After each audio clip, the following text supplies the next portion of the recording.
Best varicose wines చికిత్సనే పొందండి. నొప్పి లేని చికిత్స కోసం సంప్రదించండి ఎబిస్ హాస్పిటల్. నమస్తే రమగారు. నమస్తే రమగారు, మొన్న ఈ మధ్య నేను ఒక వీడియో చూశాను. అది నాకు మొత్తం వీడియో చూశాక అది రికార్డెడ్ అనిపించింది, రియల్ కాదు అనిపించింది. కానీ చాలా ఇన్స్పైరింగ్గా ఉందండి.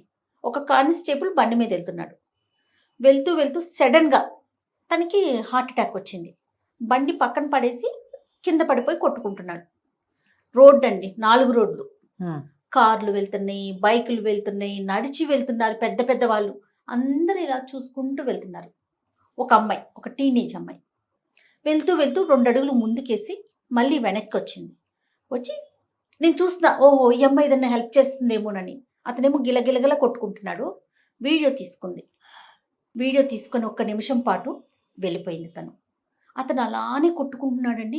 వెహికల్స్, మనుషులు తిరుగుతూనే ఉన్నారు రమ్మగారు. పక్క నుంచే 2 స్కూల్ పిల్లలండి, బహుశా ఒక 5th క్లాస్ చదివే పిల్లల్లాగా, అట్లా అంత చిన్న చిన్న పిల్లలు.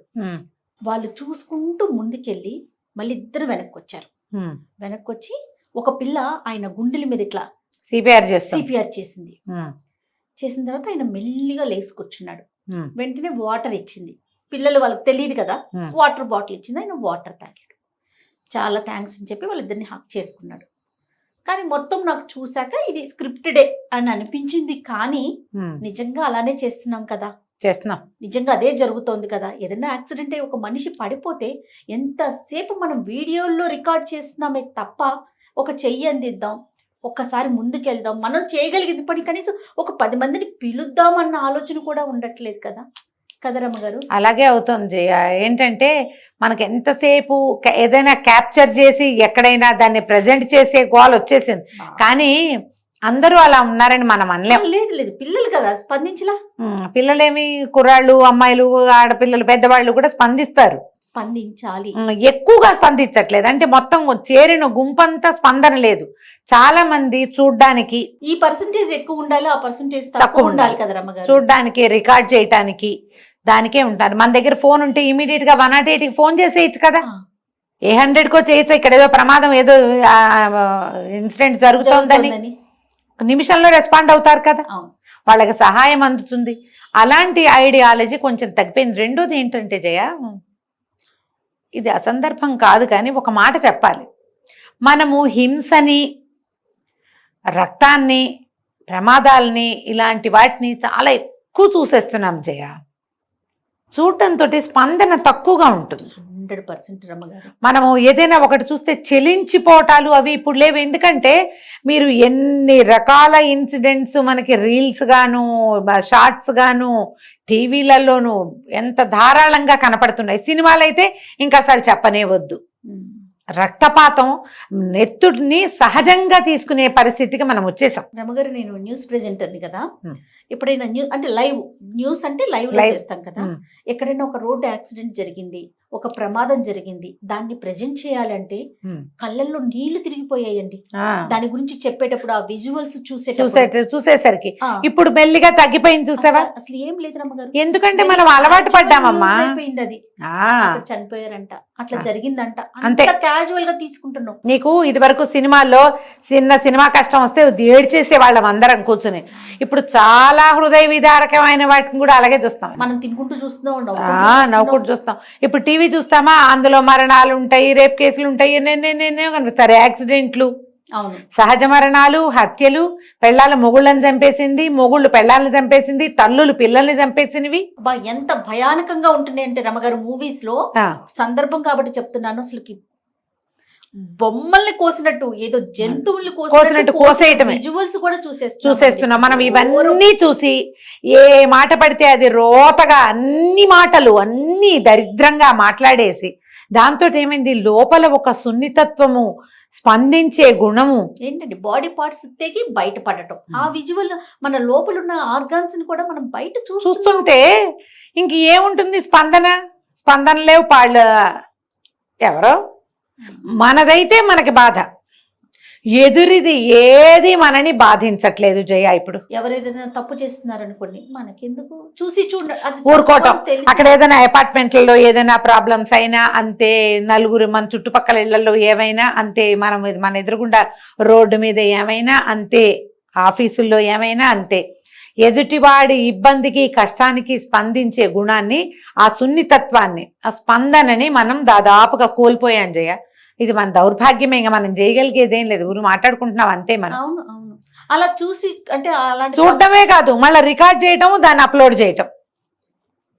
ఓ పిల్లల్ని మనం ఈ మధ్య చూసాం, కుర్రాన్ని చిత్తకొట్టేస్తున్నారు, చిన్న పిల్లాడు రికార్డ్ చేసి దాన్ని దీంట్లోకి ఎక్కిచ్చారు, సోషల్ మీడియాలోకి. మీరు నలుగురు ఆపకూడదా? ఆ పిల్లని ఎవరినో హత్య చేస్తుంటే ఎవడో రికార్డ్ చేశాడు, మీరందరూ తలా ఒక రాయి విసిరిన వాడు పరిగెత్తేవాడే.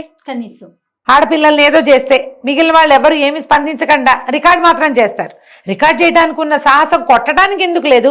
మీరు 5-6 ఒక్కసారి మీద పడితే వాళ్ళు ఏం చేస్తారు? ఒక్క మనిషి ఏం చేయగలుగుతారు? ఒక మనిషి ఏం చేస్తాడు? వాడి దగ్గర కత్తి ఉంది, కత్తి అంతేనా? ఏదో కత్తి. ఇట్లా మీరు నలుగురు పడితే వాడు ఏం చేస్తాడు? ఎవరు రిస్క్ తీసుకుంటారండి అంటారు. ఫోన్ మాత్రం తీస్తారు, మీరు రిస్క్ తీయరు, రిస్క్ తీసుకోరు, ఫోన్లు తీస్తారు, వీడియోలు తీసుకుంటారు. ఈ ధోరణిలో మార్పు రావాలి జయ. ఎట్లా వస్తుందో ఇక ముందు ముందు రాదేమో. పైగా మనకేమో దీనికి, ఈ రక్తానికి, ఈ ఏమంటారు ఘాతుకానికి, హింసకి స్పందించే గుణం పోయింది. ఎవరినైనా కొడుతుంటే చూస్తూ ఊరుకుంటున్నాం మనం. ఇప్పుడు మనకే ఇలా ఉంది కదా రమ్మగారు. అంటే మనం ఎప్పుడు తక్కువ చూసి అయ్యో బాధపడే వాళ్ళం, ఇప్పుడు ఇలా చూస్తుంటే మనమే అలవాటు పడుతున్నాం. పిల్లలు ఇప్పటి నుంచే అలవాటు పడిపోతారు. నువ్వు ఏ సినిమా చూడు, ఒకడే ఎంతమందినో నరికేస్తాడు, అవేవో గొడ్డళ్ళు, అవేవో ఆయుధాలు, చంపేస్తారు, పొడి చేస్తారు. ఎక్కడ బాగా కసకస అని పొడి చేయటం, ఏదో సొరకాయనో గుమ్మడికాయనో పొడి చేసినట్టు. ఎక్కడ దెబ్బ తగిలిందో అక్కడే కొట్టటం. అక్కడి నుంచి ఫైట్ గేమ్స్ ఉన్నాయి కదా జయ, వాటిని కూడా పిల్లలు భలే చూస్తారు. ఎవరినైనా చావు కొడుతుంటే చూస్తున్నారు వీళ్ళు, దాంట్లో సంతోషం పొందుతుంటే, వీళ్ళు ఆనందిస్తుంటే ఇంకేం స్పందనలు ఉంటాయమ్మా? ఎవరినైనా కొడితే చాలు వీళ్ళకి వస్తుంది సరదా. అలా కొట్టు, బాగా కొట్టు, ఇంకా కొట్టు అని అక్కడే కొట్టాలి. మనం కూడా అలాగే అయిపోయాం జయ. మన కర్మ. లేకపోతున్నాం, నిజంగా చెప్తున్నాను కదా. నేను రక్తాన్ని చూసినా, హింసను చూసినా క్యాజువల్ గా చూసేసుకో, ఓకే అనుకుంటున్నాం. తప్పు చేసినా చూస్తున్నారు అనుకుందాం, అదే అప్పుడు కూడా దాన్ని సమర్థించట్లేదు. తప్పు చేసినా కూడా, ఇప్పుడు తప్పు అంటే ఎవరినో కొట్టడం జయ తప్పు, ఎవరినో చంపటం, ఏ ఆడపిల్లలను అబ్యూజ్ చేయటం, ఏ పెద్దవాళ్ళనో అబ్యూజ్ చేయటం, ఎవరిదో లాక్కుని పారిపోవటం, ఇవన్నీ తప్పులు కాదా? ఖచ్చితంగా కదా. వాటికి ఏం స్పందిస్తారు? ఎవరు స్పందిస్తారు? మా మీదకి వస్తారు కదా, మా మీద పడుతుంది, పోలీస్ స్టేషన్కి వెళ్ళాలి, ఎవడెళ్తాడు? అవన్నీ రిస్క్. అంతా పాయింట్లే, ఇందులో ఏమి పాయింట్ లేదని అందరూ స్పందించి పోలీస్ స్టేషన్కి వెళ్ళిపోండి అని మనం ఏం చెప్పలేం. కనీస ధర్మంగా ఏదైనా ఒక క్రియ అయినా చేయొచ్చు కదా. క్రియ చేసాం, మేము ఫోన్ రికార్డ్ చేసి అప్లోడ్ చేసాం, ఇది ప్రపంచానికి తెలియజేసాం అంటున్నారు కొంతమంది ఇన్ఫ్లుయెన్సర్స్ కూడా చెప్తున్నారు అన్నమాట. కానీ మనం బాధితులకి ఏం జరిగింది దానివల్ల అనేది కదా మనం ఇంపార్టెంట్. ఇప్పుడు ప్రపంచానికి తెలియజేయటంతో పాటు ఎవరైతే బాధింపబడతారో, విక్టిమ్ ఎవరైతే ఉన్నారో వాళ్ళకి మనం ఏం చేయగలుగుతాము, ఇది ఒక్కటి కొంచెం ఆలోచించాల్సిన విషయం కదా. చూసి చూడనట్టు వెళ్ళిపోవటం వల్ల అమ్మో ఏంటి మనం తప్పు చేస్తున్నాము అన్న ఫీలింగ్ కూడా కలగాలి కదా మనకి. కొంతమంది కలుగుతుంది, అయ్యో వదిలేసి వచ్చాము, చేయలేకపోయాము అనిపిస్తుంది. దీనికి ఏంటంటే మనం సంఘజీవులం జయ. మనకి నరకంలో శిక్షలు అవన్నీ ఉంటాయి చూడు. మరణం తర్వాత మనం నరకానికి వెళ్తాం, యమధర్మరాజు మనకు శిక్షలు ఇస్తాడు. వీడు ఒక తప్పు జరుగుతుంటే చూశాడు అనేది కూడా మన కౌంట్లో పడుతుందిట. గరుడ పురాణపు వీట్లలో తప్పు జరుగుతుంటే చూస్తూ తూష్ణీభావం వహించటం కూడా ఒక తప్పే. ఏ క్రియ చేయకుండా ఎవరైనా మరణాసన్నుడుగా ఉంటే చూసి చూడనట్టు ఊరుకోవటం, ఏ మందో మాకో వేయకపోవటం, వాడికి సహాయం చేయకపోవటం, కింద పడిన వాడిని లేవదీయకపోవటం, ఇలాంటివన్నీ కూడా అవన్నీ కూడా పచ్చి పాపాల్లోకే వస్తాయి. ఇప్పుడు మనకు ప్రమాదమే, నేనేం కాదని అన్నం జరుగుతుంది. అవతల ఆ కత్తో కటారో పెట్టి కొట్టేవాడో పొడిచేవాడో త్రాష్టుడు మన మీదకి వస్తాడు, అప్రాచ్యుడు వస్తాడు గ్యారంటీగా. ఎదురుపడి మనం వద్దు కాదు కూడదంటే మరి వచ్చిన వాళ్ళందరినీ వాడు కొట్టచ్చు, ఏదైనా చేయొచ్చు. ఒకడినైతే వాడు గ్యారంటీగా కొడతాడు. మీరు 10 మంది ఉంటే వాళ్ళు ఏం చేస్తారో చెప్పండి. అయితే ఇందులో ఏం చేస్తున్నారో తెలుసా? ఎవరన్నా ఒక కుర్రాడు దొంగతనం చేస్తూ పట్టుపడ్డాడు అనుకో, వీళ్ళు 10 మంది పట్టుకుంటారా, వాడిని చావగొట్టి చంపేయడానికి సిద్ధమవుతారు. అదే వాడి దగ్గర కత్తుంటే మీకు భయం. మనం అలాంటివి ఎన్ని చూసామో.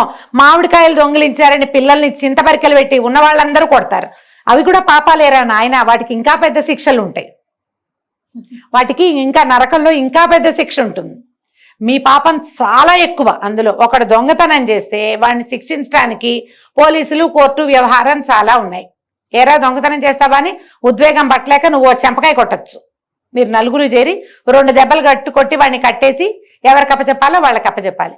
మీరు గనక దాన్ని చేతిలోకి తీసుకుని వాడిని చావగొట్టి చెవులు మూస్తే ఈ దెబ్బలు కొట్టిన పాపాలన్నీ మీ అకౌంట్లో పడతాయి. మనం అలాంటి వీడియోలు ఎన్ని చూసామో జయ.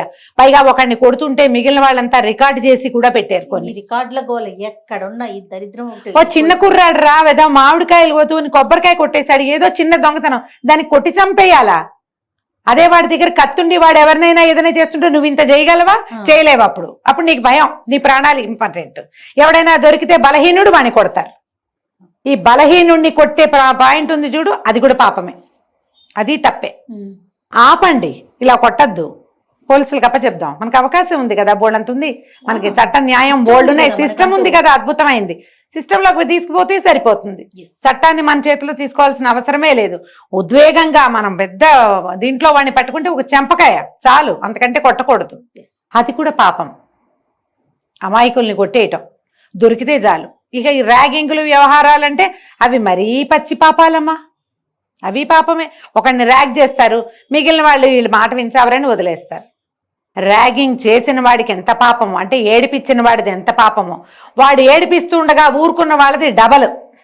తప్పు చేసిన వాడి పాపం 1, చూసి ఊరుకున్న వాడి పాపం 2. మరి పాపాలు లెక్కెట్టుకోవాలిగా, మీరు దృష్టిలో పెట్టుకోవాలి.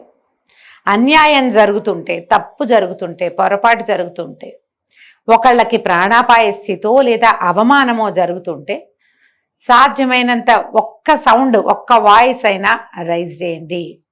అది మంచిది.